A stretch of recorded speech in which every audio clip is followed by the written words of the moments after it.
hihila kita sa impyerno.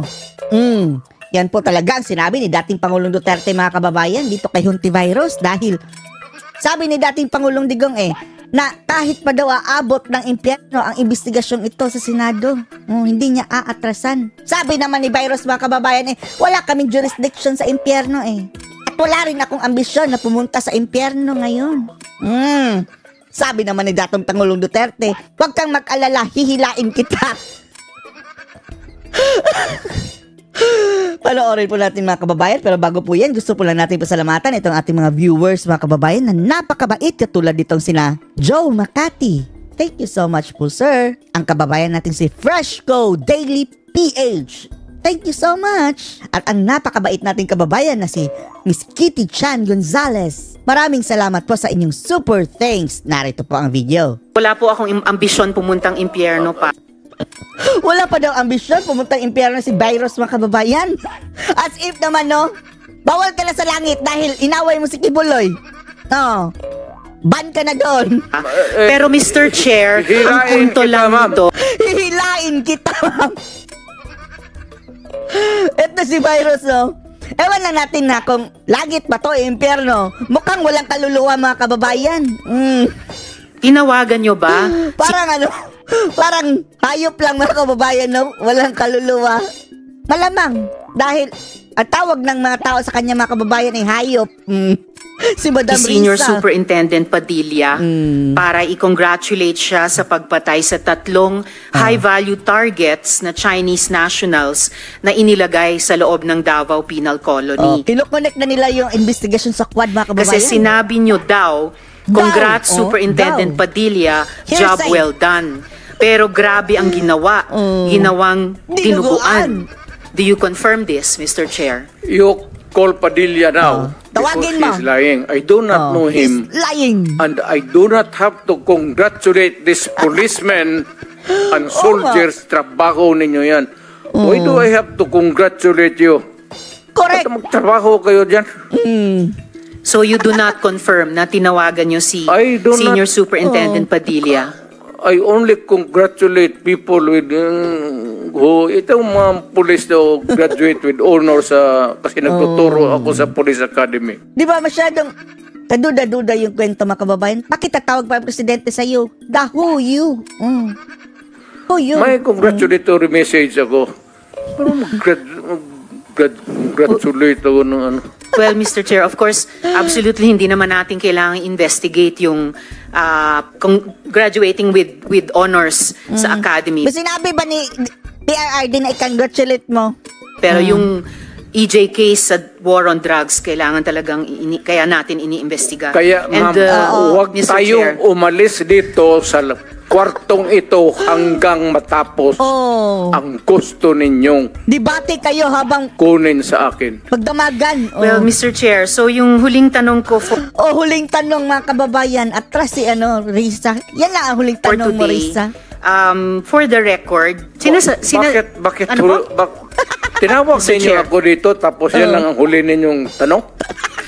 May mga colleagues pa. Gusto nila mga kababayan, pabalik-balik. Ano kayo, siniswerte? Yata tayo. Tapusin nyo ngayon yan. Mr. Chair, na magtatanong sa dating presidente. So, for the record, sinasabi nyo ba na ang mga drug users at drug criminals ay dinideserve nilang mamatay na lang kaysa pumunta sa jail? O para i-paraphrase ko si Patricia Evangelista, do some people need killing, Mr. Duterte? Kapag ng laban. Ma'am, presidente ako. Nagagastos ako sa gobyerno. Bakit ako magbubuhay sa mga putang inang yan? Ikaw yung pera na ipapakain ko dyan sa preso, ibigay ko na lang doon sa mga tao dyan sa walang bigat. So mas okay kung patayin sila kesa ipreso sila? Wala mo pakialam dyan sa kriminal, ma'am. Kapag ng laban, ha? So thank you for making that of record. Kung pakialam sa kriminal, kung saan silang impernong gusto nilang pumunta. Well, Mr. Chair, for the record, you make your own history in this planet. Yes, Mr. Yun Chair. ang gusto nilang mangyari. Doon sila sa impyerno at doon tayo magkita. Well, Mr. Chair, wala namang jurisdiction ng Senado sa impyerno. Hoy! Hindi halata, Risa. Virus, mga buntot na lang ang kulang. Siya ng reyna ng impyerno. Dito lang sa bansa natin pwede tayong mag-investigate. Doon tayo pupunta. Well, wala po akong ambisyon pumuntang impyerno pa. Wala kang ambisyon. Saan ka, langit? Ban ka na sa langit. Kasi Kibuloy doon. Hindi ka papapasukin. Alis. Sabi ni Kibuloy. Pero Mr. Chair, ang hirain punto kita, lang ma'am. nito, Hilain mo, PRRD. Ako ang hawak sa kabilang paa. Ikaw sa kabilang paa, PRRD. Sabay tayong hihila doon kay Virus sa impyerno. ang punto lang nito ay nung magsisimula ang anumang police operations, drug I don't care if I'll burn in hell. Sabi ni dating Pangulong Digong, mga kababayan, as long as my people live in paradise. Ganyan tayo kamahal ni dating Pangulong Duterte, mga kababayan. Di bali na siya ang masunog sa impyerno. Ihilain naman niya si Virus Dalawa sila, mga kababayan. At least may +1 si PRRD. Si Virus na yan. related police operations. Ang +1 ko, mga kababayan, si Dilima. Hilain ko si Dilima. Supposed to be, at sinabi ng mga resource persons, merong pong manual of operations, merong continuum of force sa pag-enforce. Sino ang volunteer dyan? +1 si Admiral. Tsaka si BBM. Sige na, volunteer kayo.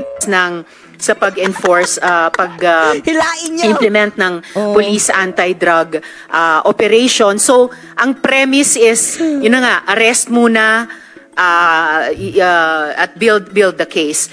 Well, Mr. Chair, as a final word, I hope and I imagine that the Department of Justice is watching dahil ang daming admissions. Admissions ikaw gumagawa-gawa ng kwento May sariling interpretation, mga kababayan, Virus, tungkol sa sinabi ni PRRD, ginagawa niya ng ibang kwento. Lahat semantics. Ang dating presidente involving criminal acts. Salamat kaayo. Salamat kaayo. As if Bisaya, no? Bisaya ka ba, Virus? Pag gamitin yung word na yan dahil alam natin, as if lang sa mga Bisaya, mga kababayan, para iboto. Kasaysayan na lang po maghuhusga. Salamat kayo, Mr. Chair. Thank you, Senator. Mr. Chair. Yes, go ahead, Yan lang Mr. ang tanong mo, President. Hudas. Nagtataka ako hanggang ngayon ang Justice Department hindi pa nag-file ng kaso hanggang ngayon. Katagal lang. Virus, go! Katagal. Sabihan mo ng DOJ, pailan na kay si Duterte. Sabi mo, ang dami mo nang nabibuild up na case. Ako na, matagal na ako pumapatay ng tao hanggang ngayon hindi pa sila nakapile ng kaso. Mr. Chair, another addition to the another addition, list that's growing by the minute. Okay, for the record, Mr. President. Wala ka na Mr. President, for the record, kasi may nagtanong. Sabi ni natin Pangulong Digong, mga kababayan, if you want evidence, do not get it from my mouth. Kung din sa akin Wala. Huwag na tayo magdrama dito. Tapos yan na natin itong istorya Walang nito uwian. dito sa Pilipinas. Virus, huwag ka muna pumunta sa impyerno, Virus. Upo. Ask me anything. For the record, Mr. Kasi President, wala. Si Dilima, mga kababayan, parang nalantang sa ba? Wala, hindi nakaobra si Dilima. Inaawa ako dito sa mga pulis. Sa totoo lang, naaawa ako sa mga pulis. Pati sundalo. Kaya Binababoy, pinabalik-balik dyan. Kaya ito, akin, mine and mine alone. Mine and mine alone. Pag nag-inutusan ko ito, mag-operate itong mga Jut ang ginemes na yan. buang na ito. Kung anong mangyari, akin yan. Akin.